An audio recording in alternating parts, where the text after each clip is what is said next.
Wait, sorry. You could just go, and I'll cut it.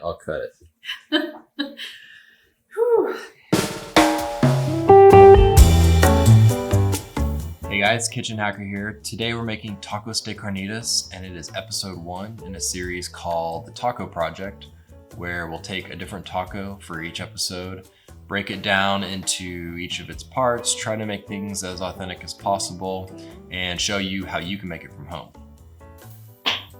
Hey, I wanted to go over some of the more important ingredients in this recipe. The first of which is this cut of pork that we've got here. It's called a Boston butt here on the sticker, but you might see it sold as pork shoulder or pork butt. It's all the same cut. The important part is that you want a cut that has a good balance of protein and fat.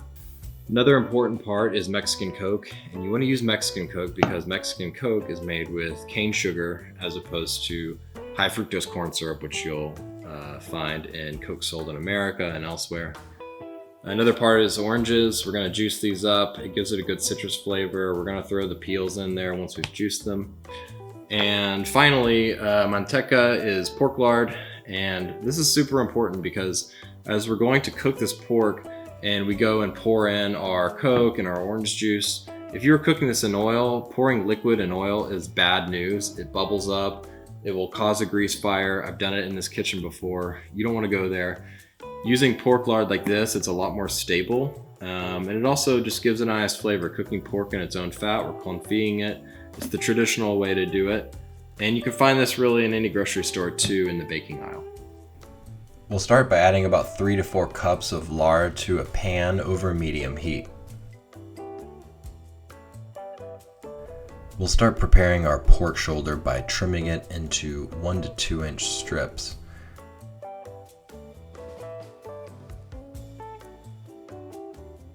And then trim those strips into 1.5 to 2 inch cubes.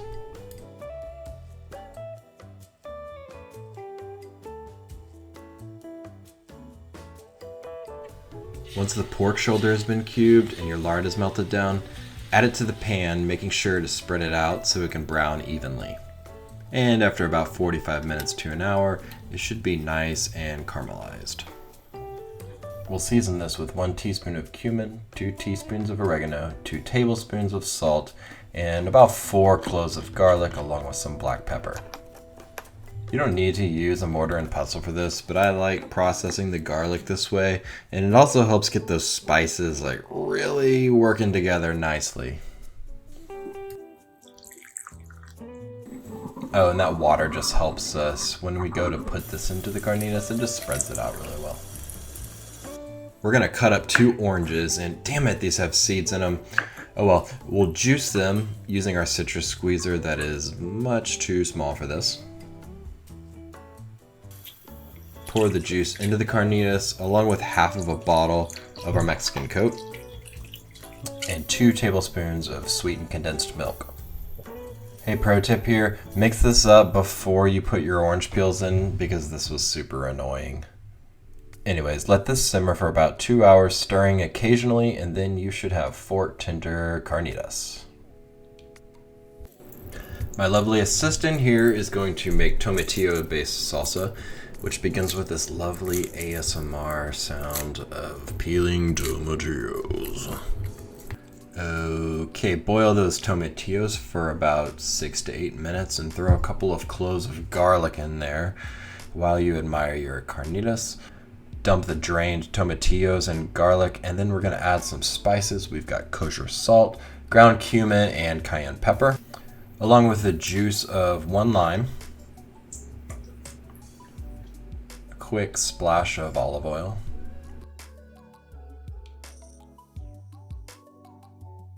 and then we'll puree this in the food processor. So delegating this also gave me a chance to pour a beer that I'd need to gather the courage to A, make tortillas, and B, film myself for YouTube. Add a half cup of onion, a half cup of cilantro, and give it a couple of pulses.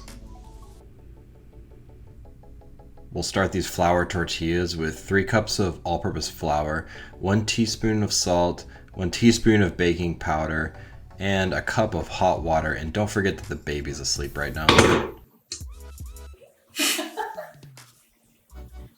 It's okay. We'll mix this for about a minute or two before we add a half cup of our pork lard.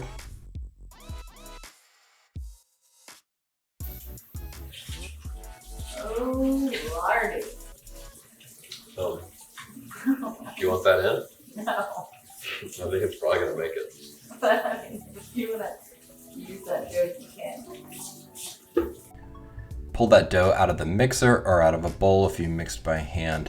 And you don't have to go through all the trouble of separating it like this. I'm kind of a noob at tortillas. You really just want little balls of dough that are about a little bit smaller than a golf ball.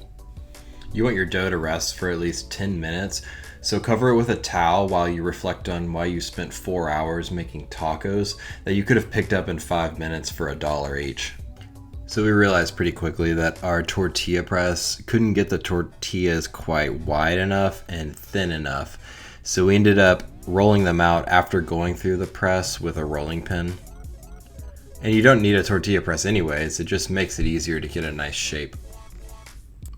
You'll cook these for about a minute on each side in either a cast iron pan or a griddle if you've got one. Chop up some fresh cilantro, of course. Okay, so I think it's like midnight by the time we're finally putting these together. So, of course, I'm asking myself questions like, was this worth it? Did we really need to make everything from scratch? And look, even if this video gets like 10 views, I'll still say it was worth the time to learn how to make carnitas. Because first of all, these tacos were incredible. Dear God, they were amazing. It also inspired me to improve my tortilla game, which is something I hope to build on in a future video.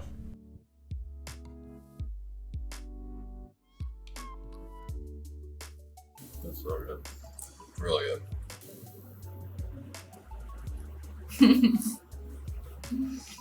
It's good. Mm-hmm. Hey, if you like this video, smash the like button, smash subscribe, smash it all. Look at my Instagram, follow me, tweet me, DM me, whatever. Next episode in the taco series is Taco Al Pastor. You're not gonna wanna miss it.